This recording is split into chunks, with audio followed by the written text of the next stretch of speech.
হিসাবে তো আমরা হরতালকে সমর্থন করছি না এবং ব্যবসায়ীদের প্রতিনিধি হিসাবে অহরহ বলা হচ্ছে, বিরোধী দলের কাছে অনুরোধ করা হচ্ছে হরতালটা না দেওয়ার জন্য। আবার বিরোধী দল যেটা বলছে যে হরতাল দেওয়ার জন্য যদি কোনো যৌক্তিকতা না থাকে আমরা দেব না, কিন্তু আমাদেরকে বাধ্য যদি করা হয় তাহলে তো আমরা হরতাল দেব। আপনি খেয়াল করেছেন যে বিরোধী দল বিএনপি নেতৃত্বে বিরোধী দল বলেছে যে আমরা হরতালকে আমরা এড়িয়ে যাওয়ার চেষ্টা করব। এখন কথা নাই বার্তা নাই, পরশুদিন এটা গতকালকের একটা প্রচন্ড ভূমিকম্পের পর পরে দেখা গেল যে আরেক ভূমিকম্প আপনার ডিজেল এবং তেলে এবং ইয়ের দাম বাড়িয়ে দিয়েছে। এরপরে আপনার ইয়ের দাম বাড়াবে, বিদ্যুতের দাম বাড়াবে। বিদ্যুতের দাম বাড়ানোর প্রেক্ষিতে ঘর ভাড়া বেড়ে যাবে, আপনার ট্রান্সপোর্টের ভাড়া বেড়ে যাবে। তাহলে এটা তো জনদুর্ভোগ, এবং এই জনদুর্ভোগকে আপনার মোকাবিলা করার জন্য সরকারের হাতে তো হরতাল ছাড়া, বিরোধী দলের হাতে তো হরতাল ছাড়ার কোনো বিকল্প নাই। আপনি একটা জিনিস দেখেন, আমাদের আপনার এই পুলিশ, আমাদের আপনার এই পুলিশ বাহিনীর সদস্যরা আপনার ওরা মানে এত দক্ষ পুলিশ, ওরা আর কিছু করতে না পারুক, রাজনৈতিক কর্মসূচির উপর ওদের যে নির্মমতা এবং নিষ্ঠুরতা, এটা দেখার পরে আসলে খুবই কষ্ট লাগে। আপনি বিকল্প রাজনীতি করার সুযোগ দেন, আপনি অনশন করার সুযোগ দেন, আপনি মানববন্ধন করার সুযোগ দেন, আপনি এখানে মিছিল করার সুযোগ দেন, আপনি মাঠ ছেড়ে দেন ইয়ে করার জন্য, আপনি কোনো কিছু প্রতিবাদ করার জন্য যদি একটা সুযোগ না থাকে তাহলে প্রতিবাদটা তো ভিন্ন পথেই প্রতিবাদটা হবে। হরতাল আমরা চাই না, হরতাল ধারণ করার মতো ক্ষমতা আমাদের নেই, হরতালের সেই আবেদনটাও নেই, কিন্তু হরতালটা তো এটা বাধ্য করা হচ্ছে। এইটা দরকার ছিল না তো। এই যে তেলের মূল্যটা, গ্যাসের মূল্যটা 3 মাস আগে আপনি বাড়িয়েছেন, হঠাৎ করে বাড়ানোর তো কোনো দরকার নেই। আপনি সিএনজি ট্যাক্সি কি আপনার কথা শুনছে? আপনার রাষ্ট্র তাদের কাছে কত বড়, এই যে অটো রিক্সার কাছে মানে কত অসহায়। আপনি তো একজন মানে রাস্তাঘাটে দাঁড়িয়ে একটা অটো রিক্সাকে আব্বা ডাকলেও তো সে যায় না। আপনি মানুষজনের যে কষ্ট, আপনি জনপরিবহনের কোনো ব্যবস্থা করতে পারছেন না। অফিস ফেরত মানুষ ঘন্টার পর ঘন্টা দাঁড়িয়ে থাকে, আপনার সেখানে ঘরে যেতে পারছে না, আপনি কোনো কিছুই তো করতে পারতেছেন না। আপনি কখন করবেন? আপনি 3টা বছর পার করতে, সুশাসনের অভাব ঠিক। এক একজন মন্ত্রী যদি তার দায়িত্বটা পালন করে, সচিব যদি তার দায়িত্বটা পালন করে, এই অবস্থার মধ্যে তো দাঁড়াতো না। হঠাৎ করে কেন সবকিছু ভেঙে পড়বে এই অবস্থার মধ্যে? আমরা কেন পৃথিবী, এখন আপনি বলছেন পুলিশের একটা কথা বলছে যে পুলিশকে যতটা বেশি বিরোধী দল দমনে দেখা যায় ততটা বেশি কার্যকর দেখা যায় না রাজপথ নিয়ন্ত্রণে, বিশেষ করে ট্রাফিক ব্যবস্থা নিয়ন্ত্রণে। এই অভিযোগ আপনি করছেন আপনার কথা। কিন্তু আপনি গতকালকে সন্ধ্যায় আমরা যেটা দেখেছি, জামাতে ইসলামীর যে পুলিশের গাড়ি পুড়িয়ে দেওয়া, যে ধ্বংস হত্যা বা হত্যা নয় ধ্বংসের যে রাজনীতি তারা করার চেষ্টা করেছেন, যেটা পুলিশের তরফ থেকে বলা হয়েছে, এবং আমরা গাড়ি পুড়িয়ে দিতে সবাই দেখেছি, ছবিতেই দেখেছি। এটা কি কোনো শুভ লক্ষ্য? এটা তো আমরা কোনো অবস্থায়, আমি রাজনীতি করি, আমি ব্যবসা করি, গাড়ি পোড়ানোর রাজনীতি কোন অবস্থাতেই তো আমরা সাপোর্ট করি না। জামায়াতে ইসলাম যেটা করেছে, যেভাবে পুলিশের উপর আক্রমণ করেছে, সেটা তো অবশ্যই আমরা সমর্থন করি না। কিন্তু পুলিশের যে দায়িত্বটা রাস্তাঘাট ক্লিয়ার রাখার জন্য, আপনার পুরো রাস্তার মধ্যে বাজারটা, আপনি প্রগতি সরণি গিয়ে দেখেন, রাস্তার বারোয়ানি কিন্তু পুলিশের নিয়ন্ত্রণেই কিন্তু বাজারটা। এখন আমি ভীত এই কথাটা বলার জন্য, কিন্তু তারপরও আমি দায়িত্ব নিয়ে বলতেছি যে এই যে বাজারটা বসে, সেখান থেকে পুলিশের কাছে যদি তার অংশ না যায় তাহলে বাজার বসতে পারে না। কিন্তু মিরপুর রোডে একদিন আমি গেছি, মাজার রোডের মধ্যে, মাজার রোডে 14 আনি বাজার, এবং সেখানে যদি বলা হয় যে এটা পুলিশ জানে না বা পুলিশ এখান থেকে তার কোন রকমের কোনো কিছু আদায় হচ্ছে না, এটা বিশ্বাসযোগ্য না।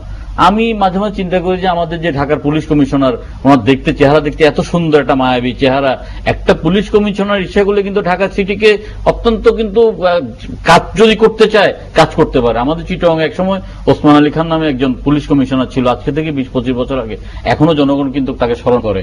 যশোরের দিকে একজন ছিলেন, এসপি ছিলেন আপনার আব্দুর রব নাম, ভদ্রলোকের নাম আব্দুর রব।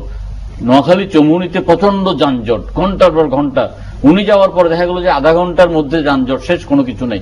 পুলিশ চাইলে পারে, কেন করছে না? এবং এখানে সরকার কেন তাদেরকে বাধ্য করছে না এই সুশাসনগুলো কায়েম করার জন্য? এটা কিন্তু মানে মাথা ধরতেছে না। এবং দিনকে দিন যেভাবে আপনি রাহুলদা, সাধারণ মানুষের বেতন কিন্তু অনেকে তো বলে ঢাকা শহরে যে সমস্ত অবৈধ মানে ডেট এক্সপায়ার গাড়িগুলো চলে, তার অনেকগুলো পুলিশের কিছু লোকেরা এগুলো প্রত্যেকে বলো যে এগুলো নাকি পুলিশ সার্জেন্টের। ঢাকাতে উত্তরাতে 70,000 হলো যে কি ভ্যানের মধ্যে আপনার হকার, ভ্যানের মধ্যে হকার হলো 70,000 ভ্যানের মধ্যে হকার। তো তাহলে যেভাবে এটা চলবে, সব মিলিয়ে যে কথা আপনি বলছেন বা যে পরিস্থিতি দেশে তুলে ধরছেন, সেম পরিস্থিতি বিএনপি আমলে ছিল। আপনি বলছেন দ্বৈত শাসন ছিল, এখন 3-4 রকমের শাসন, এখন 7-8 রকমের 7-8 রকমের শাসন। হ্যাঁ।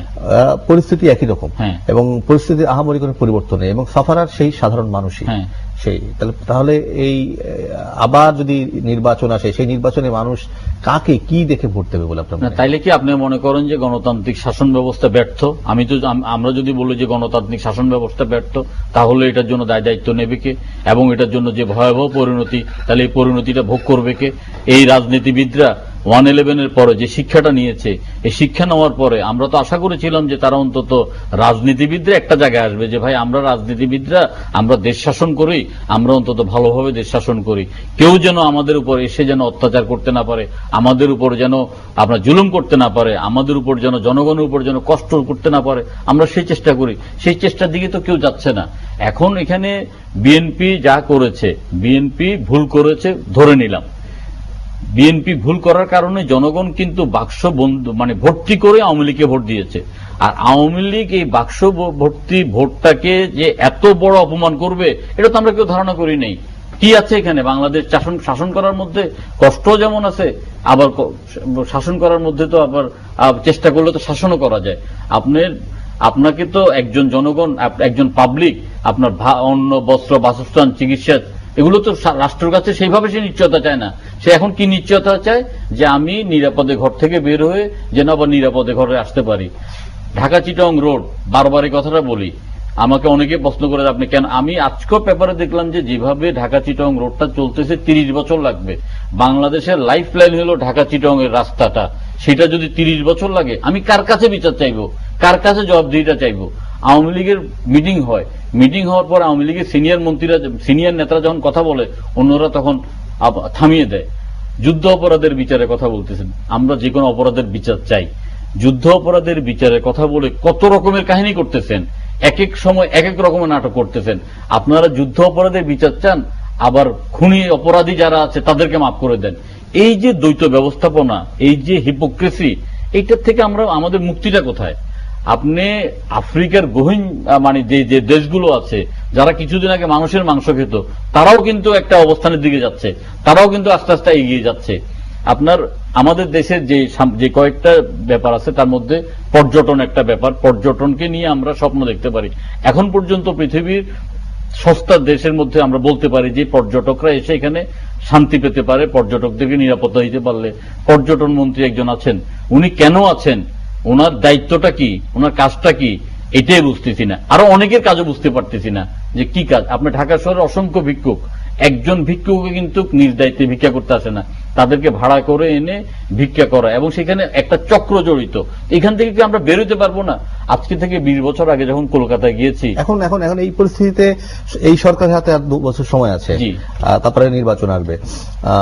ফলে এই পরিস্থিতিতে আপনি কি মনে করেন? আপনার বক্তব্য শুনে মনে হচ্ছে যে সরকারের মন্ত্রীরাই বড় ধরনের ব্যর্থ, প্রশাসনের সুশাসন প্রতিষ্ঠা করতে ব্যর্থ। তাহলে কি কোন একটা প্রশাসনকে আরো কঠোরতর করা, ইনস্ট্রাকশন গুলো এক জায়গা থেকে আসা, এরকম কোন বিষয়ের কথা কি আপনি বলছেন? যেহেতু আপনি ব্যবসায়ীও বটে, ফলে আপনি আরো ভালো করে বুঝতে পারেন কি হলে সুবিধাজনক পরিস্থিতি তৈরি হয়। সাকিব আল হাসান ব্যর্থ হয়েছেন। সাকিব আল হাসান যথাযথভাবে দায়িত্ব পালন করতে পারে নাই, তাকে সরিয়ে দিয়ে মুশফিকুর রহমানকে দিয়েছেন। তার প্রতি আমাদের সমস্ত শুভকামনা থাকবে। আপনি যাকে নিয়ে খেলবেন উনি খেলতে পারছেন না, গোল দিতে পারতেছেন না, 0 রানে আউট হয়ে যাচ্ছে, তারপর আপনি তাকে খেলিয়ে যাবেন, দেশের সুনাম নষ্ট হবে, আমাদের কোনো আশা ভরসা থাকবে না। আমরা আর কি চাইতে পারি? এখন ব্যাপারটা হলো যে কি, এখন আবার যে গণমাধ্যমের যেসব কথাবার্তা আসতেছে, বেশি কথা বলতে তো রাহুল দা ভয়ও লাগতেছে। কিন্তু এই ভয়ের মধ্যে দিয়ে আমরা যে 15 কোটি মানুষ প্রতিদিন যে আমরা নিচের দিকে যাচ্ছি, আপনি বলতে পারেন যে আমরা তো ভালো জামা পড়ছি। একজন ওই দিন বললো যে প্রত্যেকে তো স্যান্ডেল পড়তেছে, ভালো কথা, প্রত্যেকে স্যান্ডেল পড়তেছে, কিন্তু স্যান্ডেল পরাটাই তো আসল কথা না। রাজনীতি আরেকটা কথা, আমরা যখন বলি যে রাজনীতিবিদরা ব্যর্থ হলে আমাদের জন্য খারাপ একটা দিক আসতে পারে, তো বলে যে রাজনীতিবিদরাই তো আমাদের যাই অর্জন রাজনীতিবিদদের কারণে। আমি বলি রাজনীতিবিদদের কারণে যদি কোনো অর্জন হয়, সেটা যদি আপনার এটা not up to the mark, 10 নম্বর কেউ পাবে না। আপনি বার্মা, আপনি থাইল্যান্ড, ভিয়েতনাম, কম্বোডিয়া, লাওস, আপনার শ্রীলঙ্কা, পাকিস্তান, এই দেশের তুলনা, এই দেশের সাথে যদি রাজনীতিবিদদের তুলনা করেন, তাহলে আমাদের রাজনীতিবিদরা তাদের কাছে কিন্তু কিছুই না। আজকে থেকে 25 বছর আগে আমরা প্রতিনিয়ত দেখতাম থাইল্যান্ডের জেলেরা এসে আপনার মাছ ধরে নিয়ে যেত, তাদেরকে বেঁধে রাখতো আমাদের বন্ধ থানার মধ্যে। আজকে সেই থাইল্যান্ড কোথায়? প্রতিদিন তারা উন্নত হচ্ছে, আমরা গেলে বুঝতে পারি তাদের আচার আচরণে, পোশাকে দেখা যাচ্ছে। শেষ আপনার বক্তব্য হচ্ছে যে এই রাজনীতিবিদরাই কিন্তু সেই কাঙ্ক্ষিত জায়গাতে আমাদেরকে পৌঁছাতে পারছে না, কিন্তু তাদেরকে পুরো আমাদের